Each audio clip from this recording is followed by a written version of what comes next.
আলেম বানায় দাও, আমার ছেলেটারে আলেম বানায় আমার সম্মুখে দাও। এই সময় মনসুর যে হাত দিয়ে ডাক দিয়ে বলতেছে, বাবা, বলতেছে তুই কে? বলে আমি তোমার সেই মনসুর।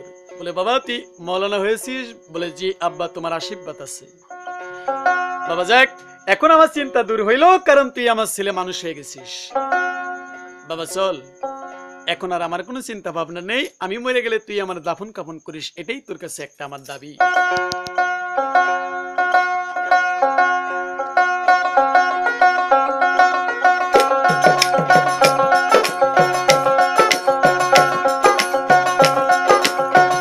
ছেলেরে পাইয়া গো পাগল খুশি গেল হইয়া, ওই বাগদাদের যত লোকজন অবাক গেল হইয়া। মনসুর আজকে আলেম হইছে এই বাগদাদের ভিতরে, আমাদের মসজিদের ইমাম নাই, মসজিদ খালি আছে। আমরা মনসুরকে একটু ইমাম বানাবো। সবাই গিয়া মনসুরকে বলিতে লাগিল। মনসুর বলে ইমামতি কেমন করিব?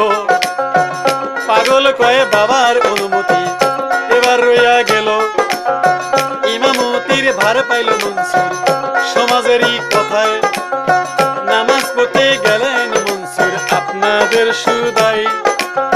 শুক্রবারের দিনে সেই দিন নামাজে দাঁড়াইল রে। তাই শুক্রবারের দিনে মনসুর নামাজেতে গেল। খুতবার বেলায় মনসুর এইবার হাদিস বাতালো। বেনামাজির বাড়ির ভিতর গো কুকুর দাওয়াত খাইব রে।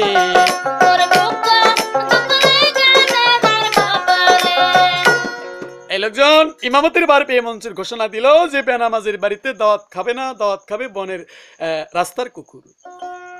এই সময় কিছু লোকজন বলতেছে, মনসুর আজকে আলেম হয়েছে, বড় লোকই কত কও, তোমার আব্বা তো নামাজ পড়ে না, তাহলে কি তোমার আব্বা বেনামাজি? তাহলে তুমি মানুষের শাসন করো, তোমার বাবাই তো নামাজ পড়ে না। তো যাও, তোমাকে ইমাম বানাইছিলাম ঠিক, সামনের শুক্রবারে তোমার বাবাকে যদি এই মসজিদ ঘরে না নিয়ে আসো, আমরা তোমার পিছনে কেউ নামাজি পড়বো না। মনসুর কথাটা শুনে লজ্জা পেয়ে সকল মানুষকে কথা দিলেন যে তোমরা সবাই সামনের শুক্রবারে আসবে, আমি আমার বৃদ্ধ বাবা পাগল বাপকে গোসল করিয়া উজু করে কাপড় পরিয়া মসজিদে নিয়ে আসমু, একসঙ্গেই নামাজ আমরা আদায় করব। কথা দিয়ে মনসুর আমার ঘরে চলে গেল। ঘরে গিয়ে পাগলকে সব বৃত্তান্ত কইল, সব বৃত্তান্ত কইল। পাগল এবার বলিল, ঠিক আছে প্রাণের ছেলে, নামাজ আদায় করব, সামনে শুক্রবারের দিনে নামাজে দাঁড়াবো। একদি করতে করতে একটি সপ্তাহ গেল। শুক্রবারের দিনে আজকে গো মনসুর কাপড় পরতে কইল রে।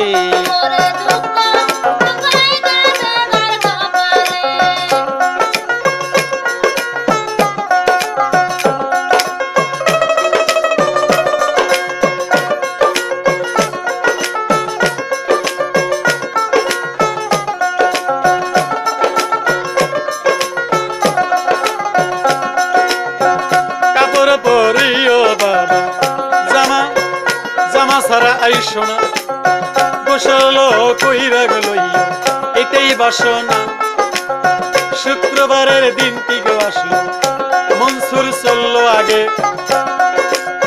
পাগল বলে যাব ছেলে, যাও তুমি আগেই, বাবা তুমি গোসল করে কাপড় পরে আইসো।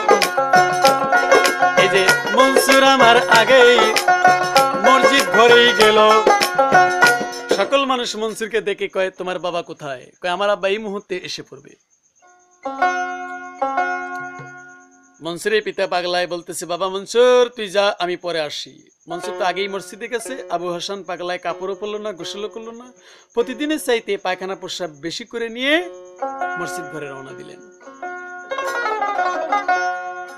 এমন ভাবে রওনা দিল যে গায়ে প্রস্রাব পায়খানায় গন্ধ ছুটে গেছে। রাস্তার দুই পাশে ছেলে মেয়েরা কয়, দাদা কোথায় যাও? কয় মসজিদ ঘরে নামাজ পড়বো। বলে এই অবস্থা কেন? তোমার গায়ে না গন্ধ?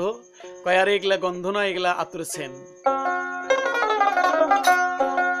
রাস্তার ভিতরে যাইতে না যাইতে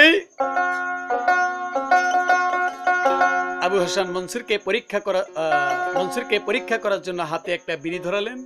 এই বিড়িটা হাতে নিয়ে বলতেছে মনে মনে, কয় এই বিড়িটা নিয়ে আমি মসজিদ ঘরে খামো, দেখি ছেলে আমাকে কি করে। হাতের ভিতরে বিড়িটা ধরায় নিয়ে তাড়াতাড়ি করে মসজিদ ঘরে পূর্ব দিকে গেছে। সকল মুক্তাদিরা বলতেছে নামাজের সময় চলে যায়, তোমার আব্বার তো কোনো খবর নাই। পিছন দিকে একজন লোক কয়, ওই যে পাগল আসতেছে, পরনে তার কোনো কাপড় নাই। বলতেছে তোমরা নিয়ত বান্ধো, কাতার সোজা করো, বাবা এসে শামিল হইব। কাতার এবার সোজা করলো,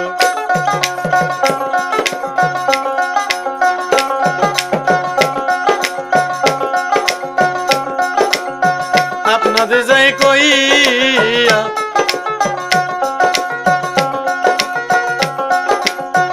আজকে বুঝি দুই কাতার গো সামনে, আজকে পাগল গেল চলিয়া রে।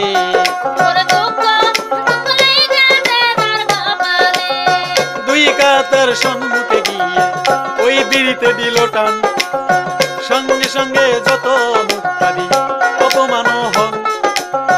মসজিদ ঘর থেকে সবাই কাশিতে কাশিতে গন্ধ ছুটে গেছে, পাগল উলঙ্গ হয়ে ঢুকেছে। বাহিরেতে আইলো গো মনসুর আমার সেদিন, পিছন দিকে তাকাইয়া দেখে উলঙ্গ যিনি। সমাজের লোকজন বলছে এটাই তোমার বাবা, পরনেতে নাইকা কাপড় গো, হাতে বিড়ি, বিচার তো করলা না রে।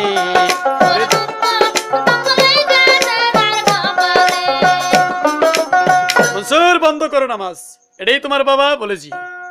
বলে এটাই কি বিধান? তুমি না বললা শরীয়তের বরখেলাপ করলে তার বাড়িতে দাওয়াত খাওয়া নিষেধ, মরা মরলে মাটি দিবে না। তোমার আব্বাই তো শরীয়তের বরখেলাপ করলো,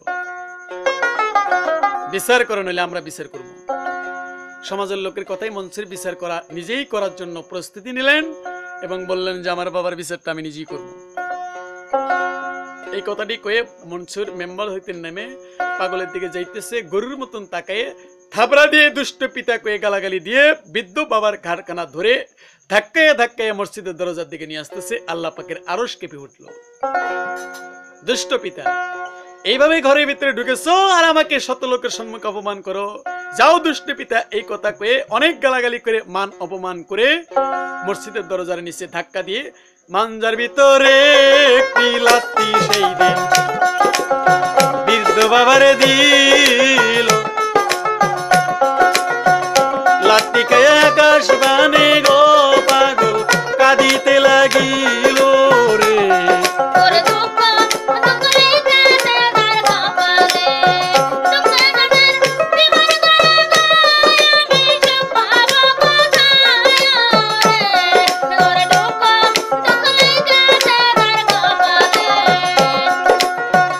পাগল এবার লাত্তি খাওয়ার পরে মাঞ্জা যায় ভাঙ্গিয়া, দরজার নিচে পাথরেতে গো মাথা লেগে মাথা যায় ফাটিয়া রে।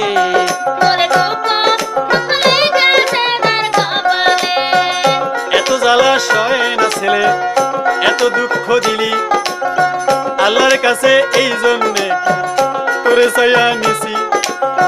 সকলের সম্মুখে আমার মারপিট করিলি, আমি তোরেই বুঝলাম ছেলে, ভালোবাসলি না যে। এত লোকের সম্মুখে ছেলে হইয়া বাপকে মারিলি, আমি তোরে করলেও ক্ষমা আল্লাহ তো করবে না। আখেরাতে দয়াল নবী গো তোরে সাফায়াত করবে না রে।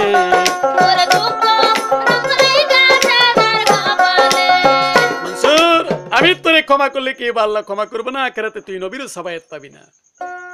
এই কথা কয়ে দুঃখ মনে কানতে কানতে মনসুরের পিতা পাগল কয়ে, বাবা মনসুর, তুই চিনলি না আমারে?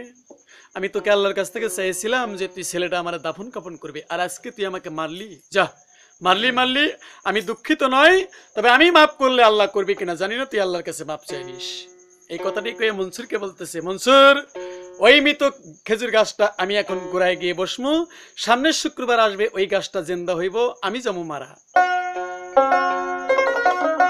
মনসুর কয়, পাগলা বাপ, মরণের কথা কইতে পারে না কোনো ব্যক্তি, আর বাবা কয় সামনে শুক্রবারে মারা যাবো, আর ওই মরা গাছটা ওই দিন জিন্দা হইব। বাবা যাও, দেখা যাইব। আর শোন, তুই যে আমাকে ধাক্কা দিয়ে ফেলে দিলি, আমার কপালটা ফেটে গেল পাথরে লেগে।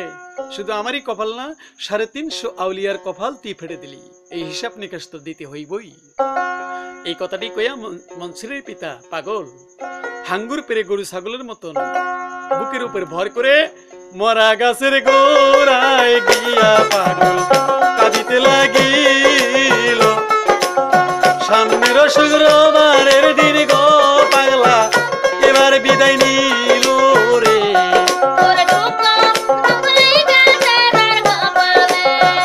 আগামী শুক্রবারের দিনে পাগল গেলেন মরিয়া, মরা গাছটা জিন্দারে হইল খেজুর গাছে ধরিয়া।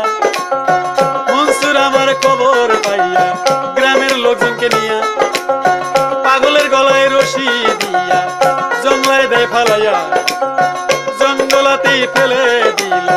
পরের শুক্রবার দিনে